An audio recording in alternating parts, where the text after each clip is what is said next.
হায় আল্লাহ, আমার খালি মনে হয় আমি যদি কোনোদিন কোনো মন্ত্রণালয় বা কোনো দেশ পরিচালনার দায়িত্ব পেতাম, আমি জানি না আমি চেঞ্জ হবো নাকি ভবিষ্যতে, বা যদি কোনো পেতাম, জীবন দিয়ে কাজ করতাম খালি মানুষের হৃদয় জয় করার জন্য। মানুষের হৃদয় জয় করা মানে আল্লাহর হৃদয় জয় করা। আসসালামু আলাইকুম। 2021 সালে আসিফ নজরুলের পোস্ট 2024 সালে এসে ভুলে গিয়েছেন। একদিন আগে জানিয়ে দিয়েছেন মিডিয়ার হত্যাকাণ্ড নিয়ে কোনো কমিশন হচ্ছে না। 2 দিন আগে আমার সব শেষ ইউটিউবের যে ভিডিও সেখানে বলেছিলাম এবং চ্যালেঞ্জ দিয়ে বলেছিলাম যে মিডিয়ার হত্যাকাণ্ড নিয়ে কোনো কমিশন হচ্ছে না। আমি আগে জানলাম কিভাবে? যারা জানিয়েছে তারাই জানিয়েছে যে সামনে অবস্থা খুব ভয়াবহ। বিএনপি জামায়াত সহ অনেক লোকজন আছেন, তাদের কিছু কিছু লোকজন মুখ পুষা ফেলেন যে ইলিয়াস ভাই হলো গিয়ে আমাদের শত্রু, ইলিয়াস ভাই মনে হয় নতুন কিছু বোধহয় চায়। আমরা নতুন কিছু চাই না, আমরা এই দেশে নির্বাচিত সরকারই চাই। কিন্তু এই সরকারের কাছে আমাদের কিছু চাওয়া ছিল, সেই চাওয়াগুলো পূরণ যে হবে না সেটা কবে জানলাম? বিডিআর হত্যাকাণ্ড নিয়ে যেসব জওয়ানরা জেলখানায় আছে, আমি কল্পনাও করি নাই যে 5 তারিখের পরে প্রথম শুনানি যেটা হইল সেখানে তাদেরকে ছাড়বে না। কিন্তু ছাড়া হয়নি। কেন ছাড়া হয় নাই? এটা আমাকে প্রচন্ড রকমের অবাক করেছে। তারপর থেকে কিন্তু আমি এই আসিফ নজরুলদের আপনার করা শুরু করেছে। কারণ কি, খবর তো আছে যে বিডিআর এর এই যে জওয়ান, এই বিডিআর জওয়ানদেরকে তারা ছাড়বে না। কারণ এদের কাছে অনেক তথ্য আছে, যেই তথ্য তারা বের করতে চায় না। 5 তারিখ থেকে আজ পর্যন্ত এর মাঝখানে 2 জন জওয়ানকে মারা হয়েছে। সামনে 9 তারিখে একটা শুনানি আছে, জামিন শুনানি, 4 নাম্বার শুনানি 5 তারিখের পরে। 3টা শুনানির ভেতরে যে ছাত্র নেতারা আছেন, সমন্বয়করা, তাদেরকেও আমি বলেছি যে ওদের শুনানির দিন যাবেন। সব শেষ শুনানিতেও তাদেরকে খুব অনুরোধ করেছিলাম যাবেন, কেউ যায় নাই, কোনো মিডিয়াও যায় না, তাদেরকে না করে দেওয়া হয় এইসব বেশি আলোচনায় না আনতে। 9 তারিখে আরেকটা আছে। আমি প্রথম যেদিন দেখলাম যে এরা কেউ যায় না, সব শেষ তাদেরকে অনুরোধ করলাম, হাসনাত সহ সবাইকে অনুরোধ করলাম যে ভাই একটু যায়েন ওদের এটার ব্যাপারে, ওরা এখানে পরিবারগুলো থাকবে। সেই পরিবারগুলো দেশের বিভিন্ন জায়গা টায়গা থেকে আসলো, কেউ গেল না। জামিন হয় না, একটার পর 3টা শুনানি গেল, 4 নম্বর শুনানি। বিডিআর হত্যাকাণ্ডের বিচার যদি হয় তাহলে এই দেশে অনেক কিছু পরিষ্কার হয়ে যাবে। এই কারণে বিডিআর হত্যাকাণ্ড নিয়ে তারা বিচার করবে না। আপনাদের মনে আছে বিএনপির পিন্টু ভাইকে জেলখানায় স্বাভাবিক মৃত্যু হয় নাই, তাকে মেরে ফেলা হয়েছে। কারণ পিন্টু ভাইকে যদি বাঁচিয়ে রাখতো তাহলে পিলখানা হত্যাকাণ্ড নিয়ে অনেক ঘটনা বের হয়ে যাইত, এই কারণে তাকে মারা হয়েছে। এখন এই যে বিডিআর এর যারা সৈনিক আছে, আমি আমার কাছে কেউ কিছু বলে না, কিন্তু আমার ধারণা, ধরেন সব শেষ এখানে যে এই শুনানির পরের যে মাঝখানে যে সময়টা, এই সময়ের ভেতরে তারা একটা পরিকল্পনা করতে পারে। যেহেতু এটা নিয়ে অনেক আলোচনা হচ্ছে, আমরা এখান থেকে কয়েকজন সৈনিক ছাড়বো, সবাইকে ছাড়বে না। কান কেটে ফেলে দেব যদি সৈনিকদের সবাইকে ছাড়ে। আরেকটা চ্যালেঞ্জ নিলাম, যান, ভিডিও রেখে দিলাম, তো ভিডিওটা রেখে দেন। 9 তারিখ, জানুয়ারি 9 তারিখের পরে, তারপরে এটা নিয়ে আপনারা চ্যালেঞ্জ আমার এটা গ্রহণ করবেন। তো এদেরকে ছাড়া হবে না। প্রথম ঘটনার পর থেকে বুঝলাম যে না, আমরা তো আসলে বিজয় উদযাপন করলাম, এত নাচাগানা করলাম, এই সরকার তো আসলে আমাদের সরকার না। এদের ভেতরে ডক্টর মোহাম্মদ ইউনূসকে সামনে রেখে সব ভেজাল চিটা সব এটার ভেতরে ঢুকিয়ে দেওয়া হয়েছে। ইন্ডিয়ান পুরো সেকেন্ড লেয়ারের যা আছে সব এই জায়গায় বসানো। ডক্টর মোহাম্মদ ইউনূস চাইলেও কিছু করতে পারে না। এখন ডক্টর মোহাম্মদ ইউনূসের সামনে রাস্তা একটাই আছে, উনি যে কোনো দিন শুনবেন যে উনি চলে গিয়েছে দেশ থেকে। এরপরে কি হবে?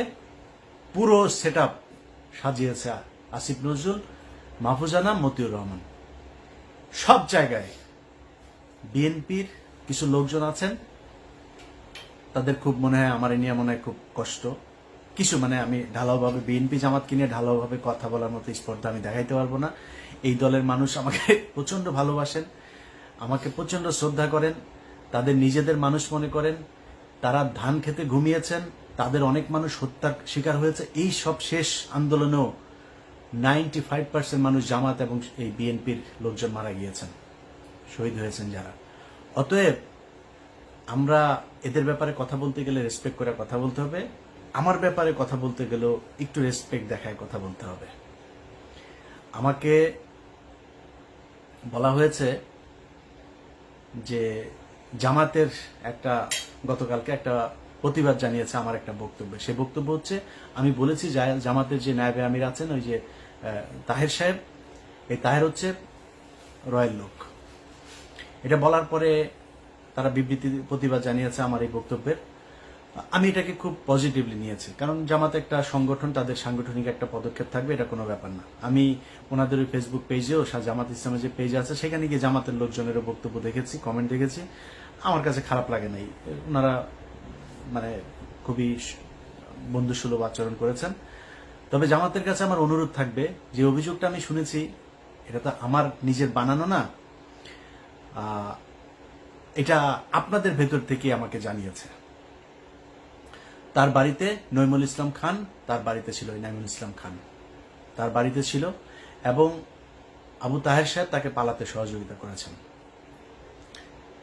এই ছাড়াও জামাতের আরো অনেকজনের ব্যাপারে এই বিষয় আছে। শামা ওবায়েদ বিএনপির সব তথ্য ভারতে পাচার করে। শামা ওবায়েদের সাথে এখনো শেখ হাসিনার কথা হয়। বিএনপিকে বলে রাখলাম, আপনারাও সাবধান থাকবেন। আমি যদি নাকি কোনো কথা বলি, কথা বিএনপি বা জামায়াতের ক্ষতি করার জন্য না। জামাত ইসলাম যেটা করেছে, বিবৃতি দিয়েছে, কোনো সমস্যা নেই। আমি আমার কথা বলেছি, আমার এটা রেসপেক্ট রেখে বলছি, এটা নিয়ে তদন্ত করবেন। যদি আসলেই কোনো কিছু পাওয়া না যায়, আমি তাহের ভাইয়ের কাছে আবার ক্ষমা চেয়ে নেব। তো এই যে বিএনপি জামায়াতের লোকজন, ওনারা কিছু কিছু লোকজন যে মনে করেন যে আসিফ নজরুল হচ্ছে তাদের লোক, তাদেরকে বলবো তারেক রহমানের বক্তব্য শোনেন। তারেক রহমান আপনার মনে হয় এমনিতেই বলে যে সামনে নির্বাচনটা কঠিন নির্বাচন? এমনিতেই বলেন যে আপনারা মনে করবেন না যে আমরা ক্ষমতায় চলে এসেছে? এগুলো এমনি বলে না, কিন্তু তারেক রহমান খবরগুলো জানে যে তারেক রহমানকে মাইনাস করার জন্য কত ষড়যন্ত্র চলছে, এবং সেইটার পার্ট হচ্ছে এই আসিফ নজরুল, রেজওয়ানা বন্যা, আরেকটা আছে ওদের সাথে ওয়াহিদ মাহমুদ, তো নামটা ভুল করছে কিনা জানি না।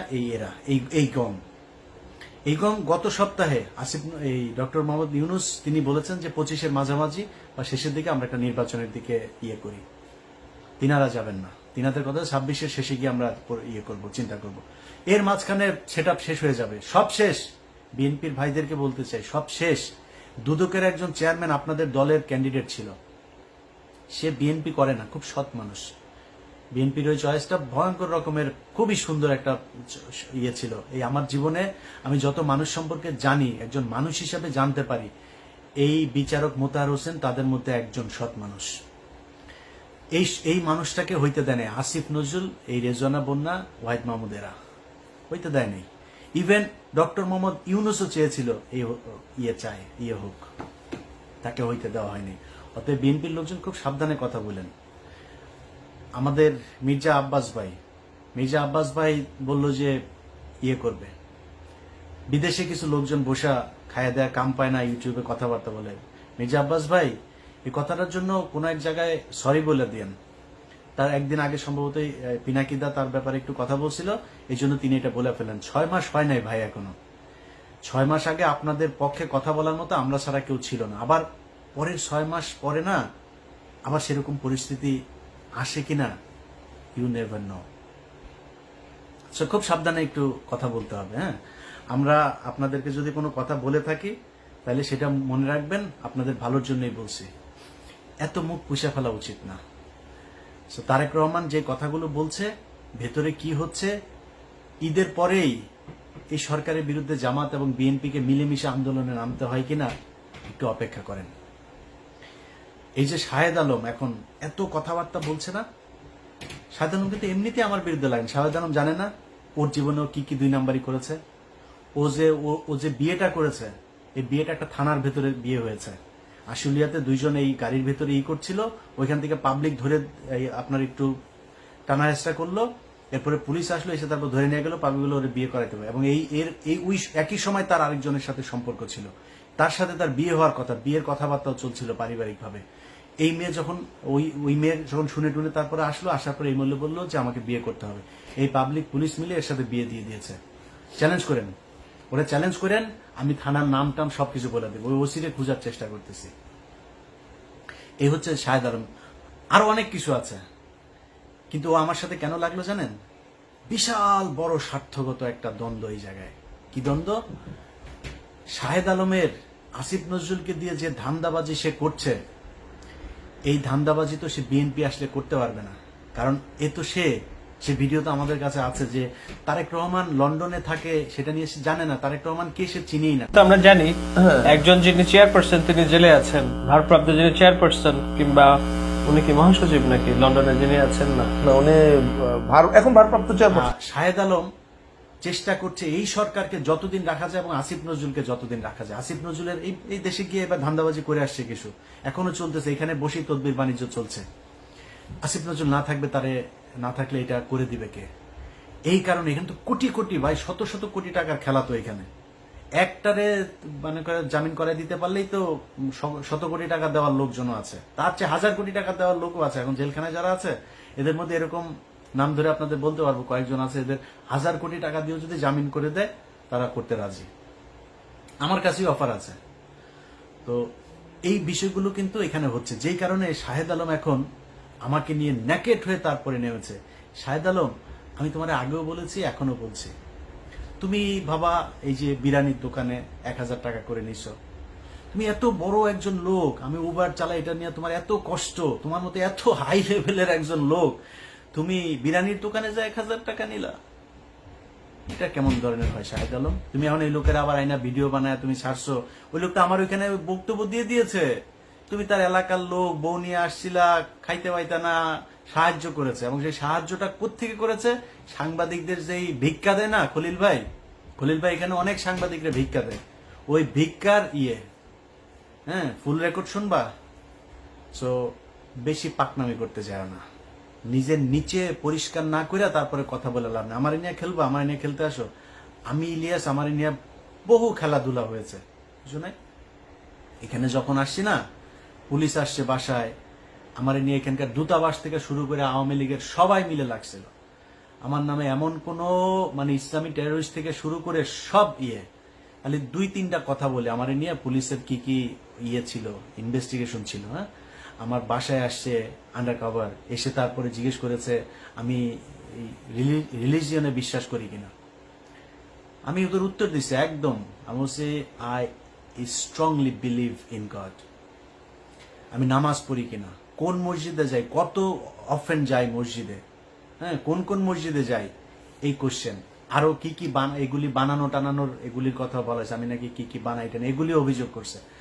তো অফিসাররা আমি শেষ পর্যন্ত যা যা বললাম, অফিসার আমার ইউটিউব চ্যানেলটা একটু দেখলো যে তুমি এরকম মেয়েদের নিয়ে নাকি তুমি বাজে কথা বলছো, এই সেই।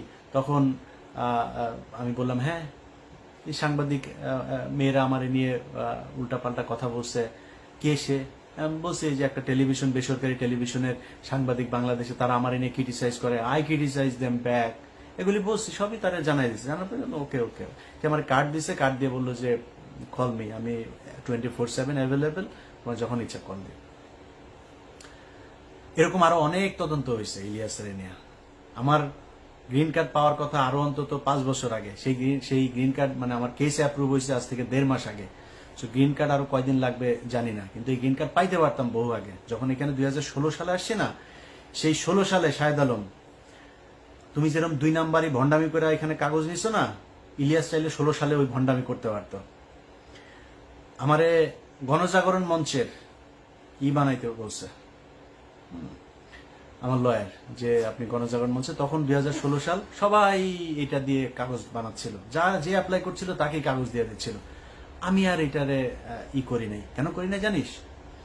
কারণ ওইখানে যায়া লিখতে হইতো, আমার লয়ার আমার বলতেছিল যে খালি তোমার নাম চেঞ্জ করে দিলে হবে, একই ঘটনা সবাই দিয়ে দিচ্ছি, কেস হয়ে যাচ্ছে।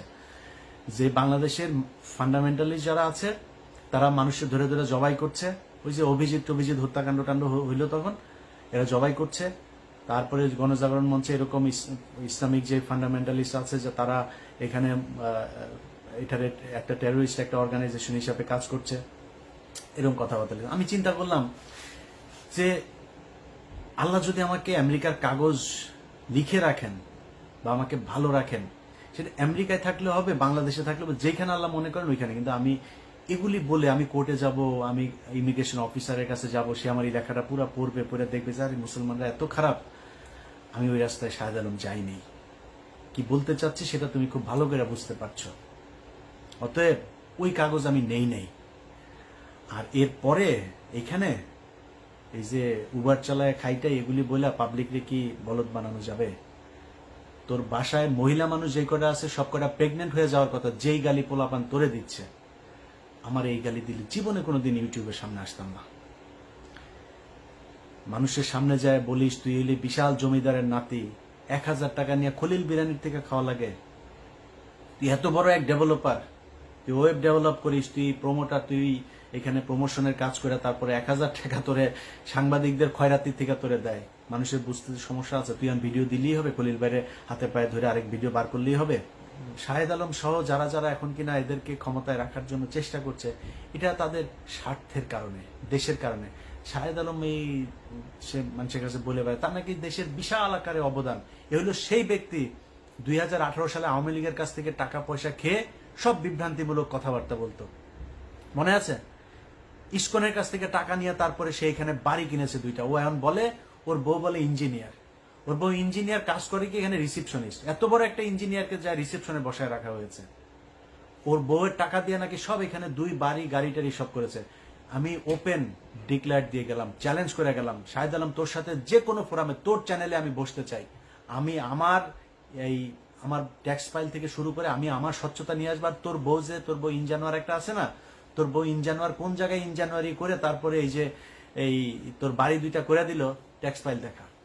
এই দেশে তোর বউর মতো এত বিশাল বিশাল বড় একজন নাসার ইঞ্জিনিয়ারে তো তুই করতে পারবি না, তাই না? টাকা ছাড়া তো ক্যাশে তো আর টাকা দেয় না, তাই না? চেকের মাধ্যমে টাকা দিয়েছে। সো চেক আছে, চেক দেখাইস, কান কেটে ফেলবো। এখন তোর বাপ আসিফ নজরুলের কাছ থেকে আরো ধান্দাবাজি করে আরো বাড়ি করার চিন্তা ভাবনা করছিস। সো এইসব টাকা পয়সা তো বের হয়ে যাবে এক সময়। সম্মান আর টাকা পয়সা সব একসাথে পাওয়া যায় না। আপনারা এখন এইখানে প্রথম আলোর সব সেট আপ বসায় দিয়ে যাবেন, যতদিন সম্ভব বিএনপি বা জামাতকে ক্ষমতায় আসতে দেওয়া যাবে না, আপনারা এখানে বসে বসে খাবেন, এইভাবে চলতে দেওয়া যাবে না। বিডিআর হত্যাকাণ্ডের প্রতিটা পরতে পরতে ইন্ডিয়া জড়িত থাকা, আওয়ামী লীগের যে নীল নকশা সেটা জড়িয়ে আছে। সাগর রুনিনিয়ানা বলে বিচার করেন, আসিফ নজরুল প্যান্ট ভিজায় ফেলতো সাগর রুনিরে নিয়ে কথা বলতে বলতে, কই সেই বিচার? শাপলা চত্বর হত্যাকাণ্ড, কই সেই বিচার? যারা গুমের শিকার তারা কই? আপনাদের সময় ডিজিটাল সিকিউরিটি অ্যাক্ট এখন পর্যন্ত 5 মাস বাতিল করা যায় না, সময় পান না, সিনেমা দেখতে জানাবেন না। শামা ওবায়দরে নিয়ে হলের ভিতর অন্ধকারে যায় বসেন, তো আমরা বুঝি না এগুলি কিছু। আপনারা সিনেমা দেখতে যাওয়ার সময় পান, ডিজিটাল সিকিউরিটি অ্যাক্ট বাতিল করার সময় পান না। এখন পর্যন্ত হাজার হাজার বিএনপি জামাতের লোকজন জেলখানায় বন্দী। গত সপ্তাহে ডান্ডা বেরি পরিয়ে জামাত শিবিরের সাবেক সভাপতিকে রাজশাহী কোর্টে তোলা হয়েছে। আমার এই ফেসবুকে সেই ছবি দিয়েছি, ভিডিও দিয়ে রেখেছি। কেন এখনো পর্যন্ত সেটার ব্যাপারে ব্যবস্থা নেওয়া যায় নাই? কিসের জন্য? আরো কত বছর সময় চান? এমনি বসে বসে লুটপাট করবেন। আমার এই নেতা ফোন করে, ওই নেতা ফোন করে, ইলিয়াস ভাই এরা তো আমাদেরই লোক, এদের সাথে এরকম করলে তৃতীয় পক্ষ ঢুকবে। আরে ভাই এরা আপনার লোক হইতে পারে, আমার লোক না। আমি তো আপনার দলের কেউ না, আমি তো বিএনপি জামাতের লোক না। বিএনপি জামাতের টাকা নিয়ে আমি কি আমার সংসার চালাই নাকি? আমি আপনার টাকায় কথা বলবো? আমি আমার যে সমস্যা, আমার সমস্যা ইন্ডিয়ায়। অথবা আমার ওইটা না পাইলে তো আমি মনে করবো না এই দেশ স্বাধীন হয়েছে।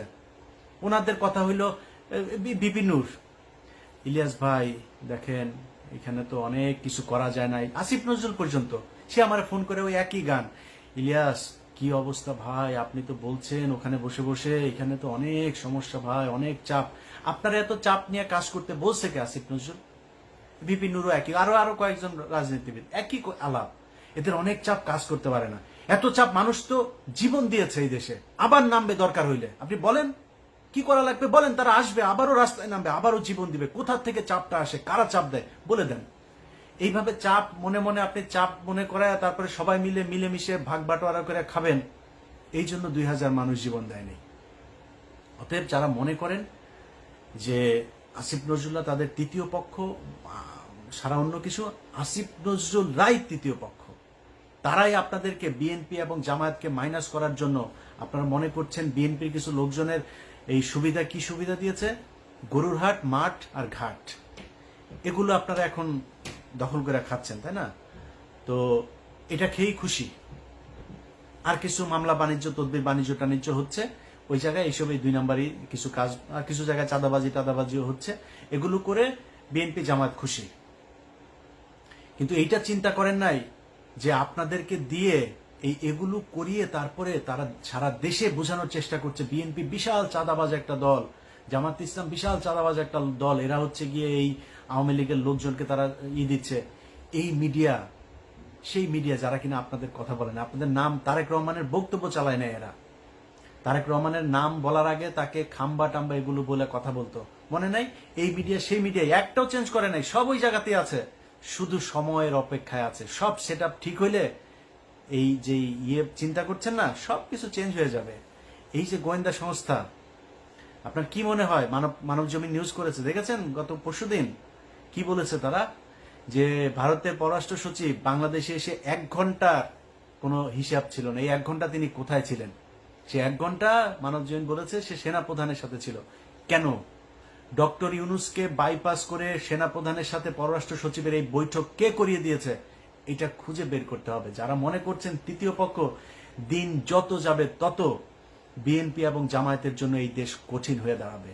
যারা মনে করেন যে না, ওদেরকে আরো সময় দেওয়া উচিত, এই ইলিয়াস ভাই এখন এত এইসব নিয়ে কথা বলার দরকার নাই। আচ্ছা ধরেন দুর্নীতি দমন কমিশন সব শেষ, যেটা বিএনপি চেয়েছিল একজনকে বসাইতে, বসতে দেয়নি। পুলিশের ভেতরে আপনি দেখেন ডিএমপি কমিশনার, আইজিপি, কেন বাইরে থেকে আনতে হবে? কেন পুলিশের ভেতরে ডেডিকেটেড ছিল না, ডিপ্রাইভড অফিসার ছিল না, যারা কিনা মনে করেন যে একজন এসপি আছে, ডিআইজি আছে, তারা কি প্রমোশন দিয়ে উঠানো যাইতো না? বাইরের থেকে কেন আনতে হইল? যারা কিনা প্রথম আলোতে কলাম লিখতো, কেন? এছাড়া কেউ ছিল না? বিষয়টা খুব পরিষ্কারভাবে সাদা চোখে দেখতে হবে যে আসিফ নজরুল হঠাৎ করে 3 তারিখে বিশাল আকারে রাস্তায় নেমে একদম ছাত্রদের সাথে হাতে হাত দিয়ে তারপর রাস্তায় নেমে গেল। এই ফারুকি টারুকি এরা হঠাৎ করে রাস্তায় চলে আসলো। কোনো কিছুই এমনিতে হয় নাই। এগুলোর সবগুলোর পেছনে কারণ আছে। এরা কেন এসেছে, কেন এদের সাথে মিলেছে, কিভাবে এরা সরকারে চলে আসলো, কিভাবে উপদেষ্টা হয়ে যাচ্ছে, এগুলো সব হিসেব মেলাইতে হবে। সো বিএনপির যেসব নেতারা আপনার ওই সময় মতো গিয়ে তারপরে আপনাদের সামনে বলবে যে হায় হায় কি করলো ইলিয়াস, আগে যা বলেছিল সেটাই তো ঠিক হইলো, তাদের কিন্তু সমস্যা হবে না। সমস্যা হবে কার জানেন? সমস্যা হবে খালেদা জিয়ার, সমস্যা হবে তারেক রহমানের, সমস্যা হবে আপনারা যারা ধান খেতে কিছুদিন আগে ঘুমাইতেন তাদের।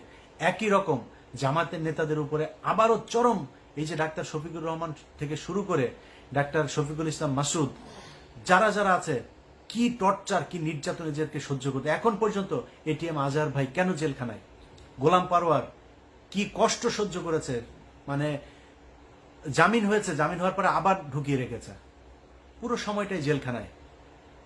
কিন্তু কিছু নেতা যাদেরকে নিয়ে আমরা কথা বলি, তাহের মিয়ার তো কিছু হয় নাই, তাহের মিয়ার খুব বেশি কষ্ট সহ্য করা লাগে নাই।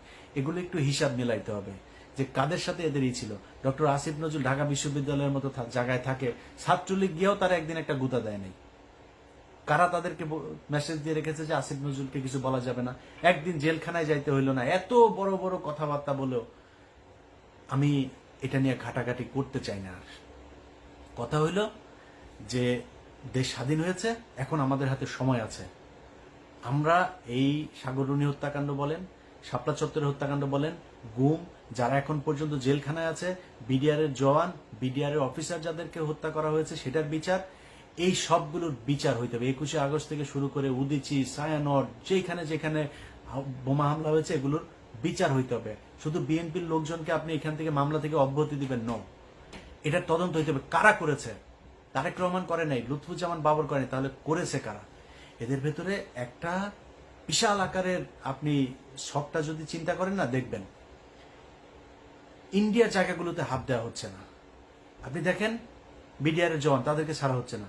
লুৎফুজ্জামান বাবর, গিয়াসউদ্দিন আল মামুনকে কিন্তু ছেড়ে দেওয়া হয়েছে, লুৎফুজ্জামান বাবরকে ছাড়া হচ্ছে না। ডিজিএফ এর আপনার সাবেক যেই কর্মকর্তা রেজ্জাকুল হায়দারকে ছাড়া হচ্ছে না, কিন্তু আব্দুর রহিম ওনাকে কিন্তু মেরে ফেলা হয়েছে। এইভাবে যারা যারা এখন পর্যন্ত এদের বিপক্ষে, যাদেরকে দিয়ে ইন্ডিয়ার এইসব জিনিস সব বের হয়ে যাবে, তাদেরকে দেখবেন আস্তে আস্তে মেরে ফেলা হচ্ছে। রাস্তাঘাটেও দেখবেন এখন অনেক দুর্ঘটনায় মানুষ মারা যাচ্ছে। এগুলো এইভাবে খুব সুপরিকল্পিতভাবে তারা তাদের জায়গাগুলো পরিষ্কার করছে, খালি দেখছে যে কারা আমাদের বিপক্ষে, তারপরে তারা ঠিকই আবার ছোবল দেবে। যাই হোক দর্শক, আপনাদেরকে আমার শেষ যে বক্তব্য সেটা আমি আপনাদের জানাইতে চাই। নিজেকে আসলেই মাঝে মধ্যে খুব অসহায় মনে হয়, যে মনে হচ্ছে কিনা আমরাই কি করছি কিনা, আমরাই কি ভুল পথে হাঁটছি কিনা, এটা নিয়েও না চিন্তা করি। তো চিন্তা করে পাই না আসলে, মানে এত মানুষ, এত বিশাল একটা দেশ, ভাই এত বড় একটা ঘটনার পরে কারো কি ইচ্ছা করে না যে না, দেশটা আসলে একটু ভালো কিছু হোক? সব মনে হচ্ছে তারা ক্ষমতায় এসছে, কিছু টাকা পয়সা লুটপাট করবে, সে আওয়ামী লীগের মতো একইভাবে চলবে দেশ। এই দেশের জন্য কি করলেন রে ভাই? জিনিসপত্রের দাম থেকে শুরু করে কোনো জায়গার কার্যকর কোনো পদক্ষেপ নাই, তারা সিনেমা দেখতে যায়। এইভাবে দেশই করার জন্য এতগুলি মানুষ মারা গেল। তো আপনাদের কাছে অনুরোধ, ভাই এগুলি দেখলে খারাপ লাগে, যদি এইসব ছায়া দিয়ে যদি চুপ থাকতে পারতাম তাহলে অনেক ভালো থাকতাম। সবাই ভালো থাকেন, আল্লাহ হাফেজ।